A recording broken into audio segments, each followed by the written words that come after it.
Welcome to the Baller Boys podcast. They're all about sports, and more sports. And now, the Baller Boys, Mark and Shemaiah. Hello, and welcome back to the Baller Boys podcast, where we talk sports, and more sports. In case you didn't know, we talk about sports.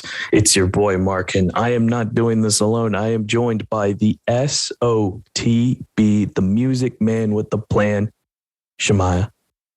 Yo, what's up, man? It's that time. It's that deep voice time.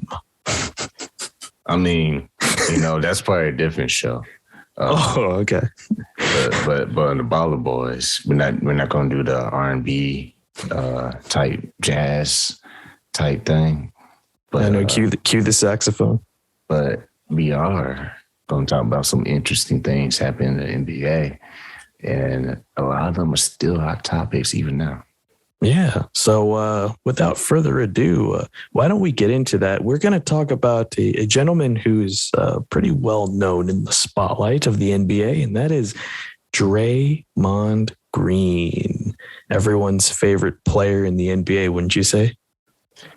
Yeah, it depends who you're talking to. But for the most part, I mean, I'll say me personally, I respect Draymond Green. He's a great athlete. I might as well just say he's a great player. He is. There's some things that I don't smile about. Mm-hmm. But antics. I will say this: he is a loyal player to his team, and he does do his job. He's not a slacker by any means. Michigan State. Yeah. But I would say Draymond, he does some things that makes you raise your eyebrows. I'll put it that way.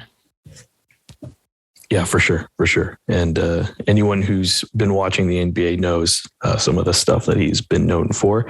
Very charismatic guy. But, he's got some issues, but he's a very good player. I got a question. I know we're going to talk about a specific Draymond situation that's kind of been hot in the news recently, but I gotta just curious. Do you think Draymond Green is this generation's Dennis Rodman? In the sense of him being that player that acts in a way to add some flair to the NBA, excitement to the league. Yeah, I would say that. In a positive way, because that's as far as, I don't know if that's how you want to compare it, but that's the way I'll probably compare it, as far as him being able to get people talking for one, and using his strategy to maybe get in other players' heads and cause a distraction to his opponent, to have them kind of think twice about what happens when Draymond's on the floor. Then in a positive way, he is probably that player for this generation.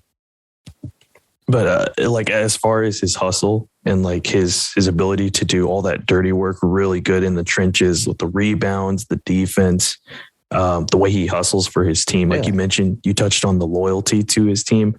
Dennis was pretty loyal to the teams that he played for. And, he did all that dirty work. And Draymond just reminds me of that guy who just did all that stuff in the trenches for his team.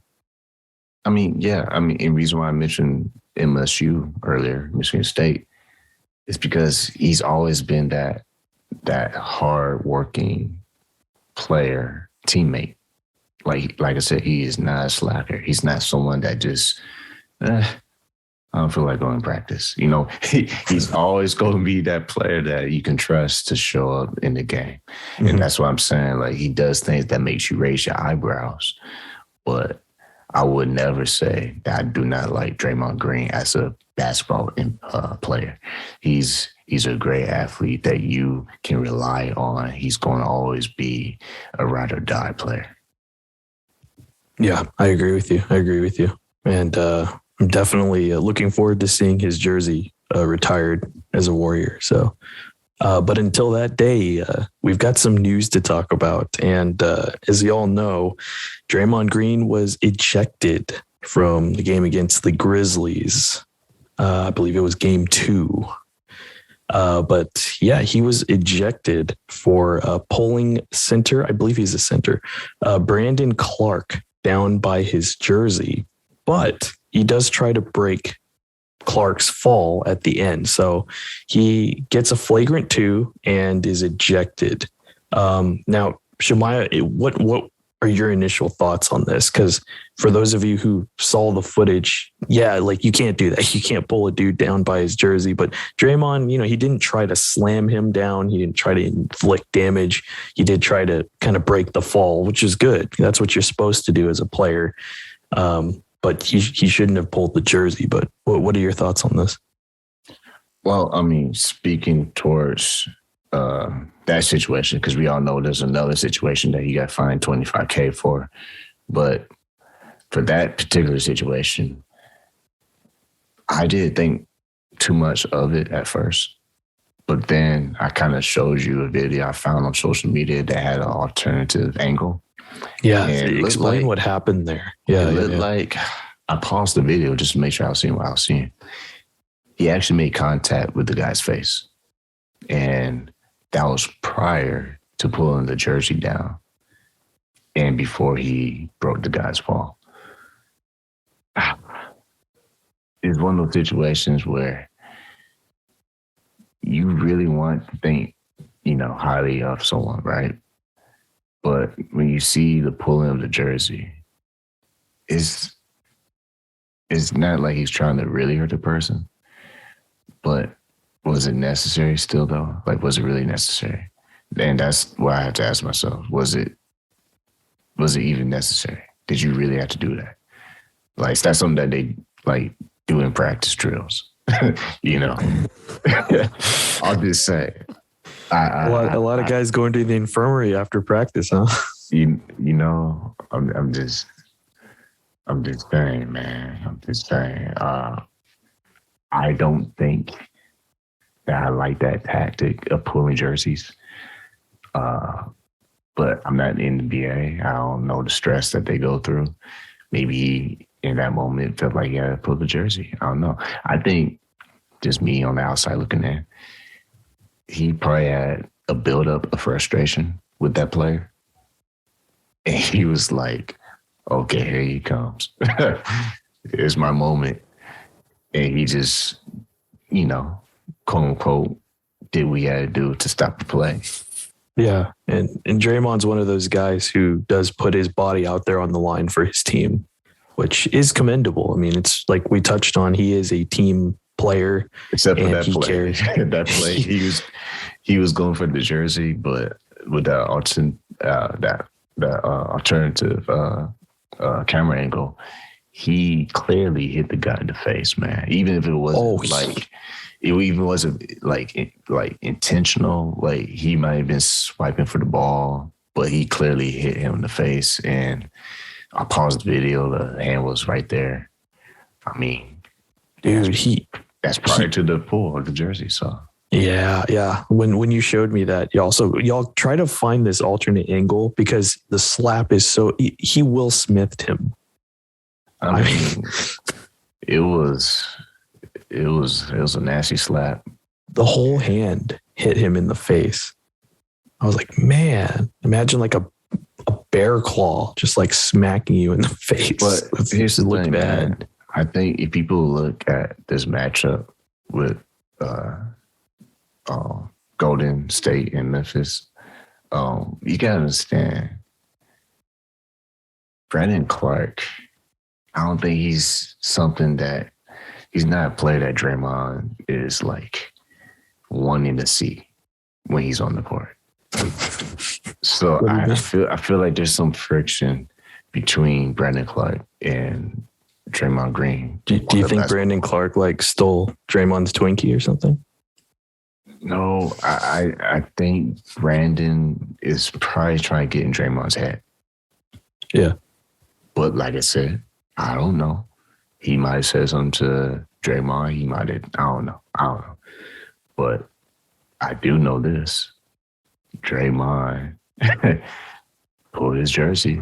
He wasn't pulling him to say, hey, you got a spot on your shoulder. He was pulling it because he was frustrated about something. And I don't see no accident in that. But like I said, it's the playoffs, and the way the NBA has been a little soft on the players, I kind of don't mind seeing stuff like this, to be honest, because it shows players really, really are serious about the position they are to get close to a chip. So, pardon me, I do not like it. I do not condone anybody getting hurt. I mean, just ask Draymond when he had a bloody face and gave the birds. That's another topic. But the thing is, it is the playoffs. So I can give a little leeway because you can appreciate the fact that Draymond wants to do whatever it takes to send a message to the other team. But once again, all caps, I do not condone anyone potentially getting hurt for a reckless play like that. So that's my 2 cents. So do you think, so with the slap in consideration, the jersey pull, do you think he deserved a flagrant 2 and an ejection? I would say he deserved whatever they was going to give him because, like I said, it is the playoffs. People are and should be, right, very excited and do anything for their team. If that means you foul a certain way to send a message as far as like, hey, you ain't about to just score easy 2 points on me, I'm good with that as long as he's not trying to hurt the player. So the reason why I'm showing him some mercy right now is because he did break the guy's fall. But to answer your question, yes, he does deserve whatever they were going to give him and everything they did end up giving him. Yes, he did deserve it. But at the same time, like I said, from the very beginning of this episode, Draymond is a heck of a player that you would love as a teammate because he's that boldness, right? He's basically like, if y'all don't say nothing, I'm going to stand up and I'm going to say something on the top of my lungs. I'm going to let the whole world know. So for that perspective, I love it. I respect it. Don't agree with everything, right? Because like I said, there's some things that he does that makes your eyebrows raise.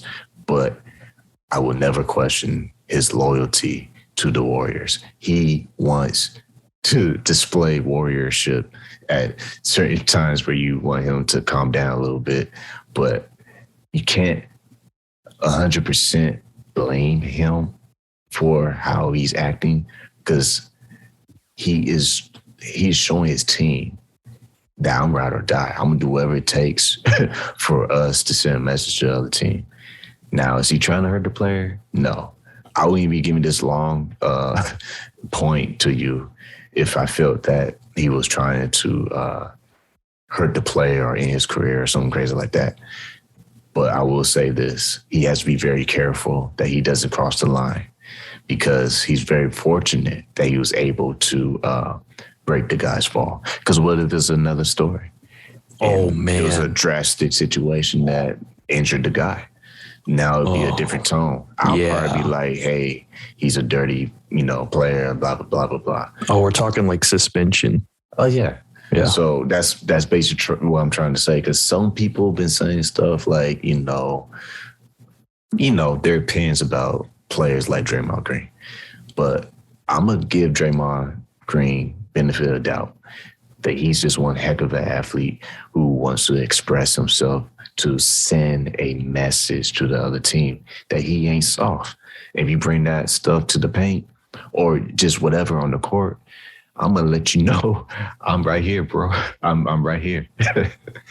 Yeah. He embraces the challenge. He's not afraid to back down. And he'd be perfect in the 90s, man. The bad boys. Oh, my gosh. Can you imagine him and Dennis playing against each other? He's just playing outside his era, man. Like, if he was in the 90s, they would make him a rock star. Yeah, he feels like a throwback player with his hustle, his energy. Don't get me wrong. We don't agree with all of his antics. Exactly. Yeah. But again, like for people to say, oh, he really tried to hurt this man very bad. No, but he tried to break Clark's fall. You know, that is the sign that's it right there. That tells you that he's not purposely trying to hurt someone and, you know, in their career or give them like, you know, like a broken bone or a broken face or anything. Yeah, he didn't bloody him up or anything. You know what I'm saying? Like I said, the whole storyline could probably change if he let the guys like smash his face on the court. Because then that play will just forever be on loop on social media, and it'll probably be a segment that will never end on, you know, the major outlets or whatever. But he's a player. He's gonna. All right, here's the difference between him and someone like Kyrie. Oh boy, we're talking about Kyrie again. I hate to say it, but I'm just saying I had to say it because Draymond Green is someone who's gonna back it up with work. Kyrie, I'm sorry, bro. You went to the locker room to get some grub. Like, your priorities, I feel, were just off. You know, this whole thing with the pandemic, I'm sorry, your priorities were just slightly off. Because the thing about Draymond, and let me clarify this. I'm not knocking Kyrie and his beliefs, okay? Let me make that super clear. Yeah, I was about to say. Yeah, I'm just trying to illustrate a point on priorities when you're playing for your team. You see what I'm saying?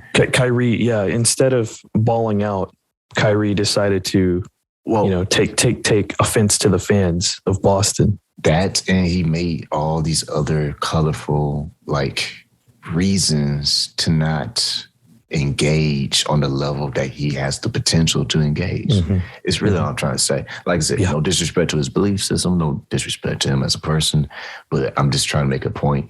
Draymond Green, if he does the pulling the jersey or whatever, he at least backs it up by playing the game and being there for his teammates. That's all I'm really trying to say. Yeah, for sure. And he doesn't miss all those games in the regular season too. Yeah, exactly. I mean, we talked about the Nets. We've talked about Kyrie. By the way, you can go listen to the Baller Boys episodes. We talk about both of those topics. They're pretty good. But, we've talked about those teams. But yeah, Draymond brings that passion. He brings that soul to the Warriors that's really needed because, I can't even imagine the Warriors without him. I feel like they wouldn't have a backbone. They would not be in the playoffs. I'll be that bold to say that. All right, you heard it on the Baller Boys. I hope Draymond Green is somehow surfing podcast episodes and happens to hear this because it needs to be said. If Draymond Green was not with the Warriors, they would not be in the playoffs. Period. I mean, I think actually, okay. So I've got an interesting question for you, but I'm going to save it for the end of this segment. But Draymond is a crucial piece to this team for sure, and. So going back to the ejection, what were your thoughts on the celebratory jog after the ejection? Do you think there was appropriate or it crossed into another league that we all very know well of a situation of someone, running across the field, leaving the game. But AB, Tampa Bay, just in case you don't know. Yeah, for those of you who don't know, we do talk about Antonio Brown on the Baller Boys, so go check out that episode. But that's what that reminded me of. Just the energy, I feel like he was just trying to send a message that he's not worried. I'm not worried about how y'all feel about me. I'm not that concerned about what your thoughts are in this moment. I only care about my team. That's what I kind of got from that. Did I like it? Not really at first. But when you think about it and let it marinate, you kind of get it. Because once again, he's showing his way to his team, right? Hey, this is what they think, but y'all know me. I'm your boy. You know what I'm saying? Y'all know me. So trust me. I'm not going with my head down. I'm going with my head up and I'm going to be loud. Yeah, even though I'm physically not in the game anymore, my heart and my passion and my spirit are with my boys. My point too, all right, that's a good point because someone can argue, well, he messed it up for the team because he's not there. Timeout, pause, pump the brakes because that would be true, right? If Draymond was a scrub player. You know what I'm saying? That would be extremely true if he never showed up. That would be extremely true if he never scored points and was aggressive and did the little things that he does. Mm-hmm. But it's not. He's the opposite. He does score points. He does make his teammates around him better. He is a leader. You know what I'm saying? He is a loudness that kind of sets the tone, right? That we're not weak, we're strong, but he actually backs it up because he's not a scrub player. And that's what helps him in the situation. Yes, people may think a certain way, like he's just being a distraction. I can see that point. I personally think some of this stuff is distracting, but I have no problem with it if he shows up and dominates, because that's a leader. You need someone who's going to be a little bit vocal and big picture, if you will, because if that's what it takes to get his teammates excited, then it's not a big deal. As long as he doesn't cross the line, make things personal, which he has not done that so far, then, hey, it is what it is. It brings excitement to the playoffs. Yeah, for sure. I thought the celebratory walk around after the ejection was a little bit excessive, was unnecessary. But I mean, if anyone's going to do it, it's going to be Draymond. Exactly. Here's a quick point slam dunk to what you just said. It would be really odd if someone like Steph Curry did that. Because we'd be like, hey, is he okay? Yeah, the baby-faced kid. Yeah, can you imagine how drastic that would be if we saw him act like that? Yeah. I think Draymond would be asking him if he's okay. Yeah. Yeah, I know, right? It's like, whoa, I didn't know you could do that, man. Yeah. No, I hear you. But I mean, going back to my thoughts on the ejection, the flagrant 2. Yeah, I think he deserved all that. I think the ejection was warranted. When you combine all the factors involved, the refs might have they probably saw the slap too. It was a big time slap, but like full hand smack in the face. And then you got the jersey pulled down again. Draymond did try to help him out, and Clark didn't have a big fall. Thank goodness he didn't smash his face. He might need that Rip Hamilton mask, had this gone a little bit differently, or missed games in general. But so glad he's okay. But yeah, I think Draymond did deserve this. The celebratory jog was unnecessary, but if anyone's going to do it, it's Draymond. So I guess I just thought it was unnecessary, but he didn't really harm anyone. But there's that. But Shemaya, I've got a couple of questions here. So just kind of wrap up this segment, and this doesn't really have to do with the ejection. We both gave our thoughts on that it was warranted and it should happen, and it did. But so like Steph Curry and Draymond are probably the two faces of the Golden State Warriors right now. Would you say that Steph is the soul and Draymond is the heart of the Warriors? I mean, yeah, I can see that. If Steph is the soul, Draymond is the heart, then I would say Splash Brother number 3, Mr. Klay Thompson, he has to be the wisdom, because you're talking about an athlete. I hate to segue into a different topic, but just real quick, I'll pull it back in. Klay Thompson is that inspiration story. Mm-hmm. He's been there. You see what I'm saying? Like, he knows what it's like to miss so many games. He knows what it's like to have people doubting him. He Great knows story. what that feels like. So when you bring him into the picture with a Steph Curry and with a Draymond, I see some things in the Warriors that screams a championship, to be honest, because Klay has something to prove. Steph, we already know he can play. Let's not kid ourselves. I don't think he has anything to prove, but he does have a momentum to keep. And Draymond, he has something to prove to shut up his critics. So when you combine those three, the heart, the soul, and the wisdom, Yeah, I agree exactly what you're saying. And I think if things start really flowing with those three, I'm going to say right now, because I ain't planning on saying this, I just thought about it. Klay Thompson can have the biggest story this season if he helps Steph and Draymond to the finals. That would be one heck of a story. And absolutely. As long as he stays healthy, I will not rule out the Warriors going to the finals, let alone getting a chip. Because there's some holes, don't get me wrong. But if they really, especially all this drama with Draymond Green, if they really hone in together as a unit, I think we haven't even seen the fullness of that team and what they can do. And there's another player that I know you know, that's been a rising star on the Warriors team. And I was about to ask you about this player. Yeah, I'll let you do the honors to introduce that, because I feel that that's another story that's going to be an interesting story if he keeps up that that hunger and that aggressiveness that he's been showing. Yeah.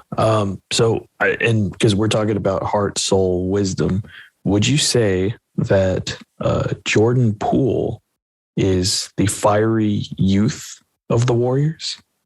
Yeah. I heard some things Steph said about him, and not to put words in his mouth, but to try to remember, paraphrasing what he was saying to a reporter. He's basically saying, this is a guy, he has something you can't teach. He's basically like doing the work. He's showing up, and he's showing up in moments that is catching people's attention. And basically, paraphrasing what he was saying was, you can't teach that. You can't teach certain things to certain people. It's like you either have it or you don't. So, yeah, he's definitely the fire youth for this Warriors team. Yeah, he's shooting with confidence too. Every time I see him, I feel like he's feeling more confident at that line, or, when he gets the ball off a pass, he's not afraid to just, snipe it out, and he gets swishes, man. Like it's very impressive, and he's comfortable in his sweet spot right now. Yeah, and that makes his other teammates comfortable that he's comfortable, because now they're like, oh snap, okay, let's pass him the ball more. Yeah, we can trust this guy. Yeah, it'd be the opposite. They would not be passing him the ball if he wasn't confident. Yeah, for sure. Yeah, he's loaded with confidence. He's very good. He's probably going to get better. And he's going to have an opportunity off season to have some more talks. Mm-hmm. Yeah, for sure. And he's only play like that. Other teams can be looking at you like, oh yeah. Yeah, the Warriors might have some decisions to make going down the line. Yeah, do we keep them or get a nice penny? Right. Yeah. But this Warriors team has so much young talent. I mean, we don't have time to talk about the rest of the roster, but shout out to Gary Payton Jr. But yeah. Oh yeah, shout out to him. I hope he gets better. Mm-hmm. Yeah, get better, buddy. You're pretty darn good. But yeah, that whole roster is just loaded with a bunch of young talent that's only going to get better going down the line. But Shemaiah, I think we did it. We covered Draymond and more. I mean, that's what we do, man. All the boys, we ball. You know what I'm saying? We don't just play safe and not grab people's jerseys. We grab jerseys. You know? We just don't do that in real life. I'm sorry. Right. But no, I mean that's what we do, man. We try to have fun, humor, and just real talk, because that's what we all do, man. We love watching sports. Yeah, man. That's what Baller Boys is all about. We watch sports. We do this, after work. We vent. We let off some steam, and we're just sports fans at the end of the day, just talking sports and having a good time. So thank you all for joining us on this episode of the Baller Boys podcast. I'm your boy Mark. You can follow me on the Twitter machine at MarkTH 3 3s, no E's, capital M, capital C, Mark the MC. Shemaiah, what's the handle? Shemaiah on the BT, hard to spell but easy to find. Ooh, I like that. I like that. Well, you know where to find us. You can also find our podcasts on Apple Podcasts, Spotify, Mars, the Moon, Underwater, YouTube, in case you don't like using any of those other outlets. Type in Baller Boys Podcast and you will find the banner. We talk about all sorts of things, all sorts of fun topics. We hinted at other topics that we had talked about previously. So go check out those if you are interested. We release multiple episodes weekly. And we're having some fun guests on the show too. So tune in for those surprises and the surprising topics that we might end up addressing. So with that being said, join us next time when we talk sports, and more sports. We're the Baller Boys. Tell your mom, tell your grandma. Good night.